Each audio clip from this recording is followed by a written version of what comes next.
BNP নেতা ইশরাক হোসেনকে ঢাকা দক্ষিণ সিটি কর্পোরেশনের মেয়র হিসেবে শপথ পড়ানোর দাবিতে এবার রাজধানীর কাকরাইল ও মৎস্য ভবন এলাকায় অবস্থান নিয়েছেন তার সমর্থকরা। ইশরাক ভাইয়ের শপথ নিয়ে কেন টাল মানা হচ্ছে আমাদের ধারণা আসতেছে না। আমাদের দাবি এখন আর শপথও না, আমাদের দাবি আর মেয়রও না, আমাদের দাবি হচ্ছে আসিফ মাহমুদের পদত্যাগ।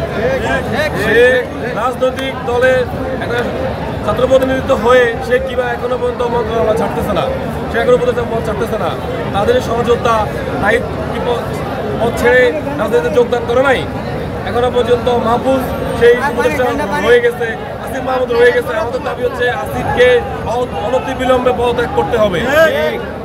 ইভেন আমরা চাই এই শপথ নিয়ে আজ যেন কোনো টালমানা না করা হয়। তাদের যে দুর্নীতির যে একটা বিস্ফোরণ মুখোশ খুলে যাবে।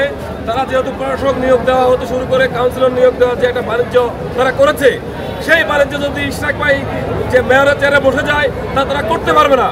তার জন্যই আসিফ মাহমুদ এখনো পর্যন্ত ইশরাক ভাইকে শপথ করার জন্য বিলম্ব সৃষ্টি করতেছে। মৃত্যু সার্টিফিকেটের জন্য গেলে, জন্ম নিবন্ধনের জন্য গেলে কত হয়রানি করে, তারা আমাদের খুব হয়রানি করে। আমরা একটা নগর পিতা পেলে এই হয়রানির থেকে আমরা মুক্তি পেতাম।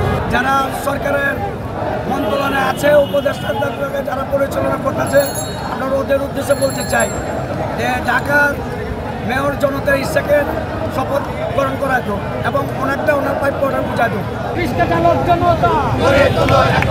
বিগত কয়েকদিন ইশরাক সমর্থকদের অবস্থান কর্মসূচির কারণে নগর ভবন কার্যত অচল হয়ে পড়েছে। সেখানে কোনো ধরনের দাপ্তরিক কাজ হচ্ছে না। দুর্ভোগে পড়েছেন সেবা নিতে আসা লোকজন।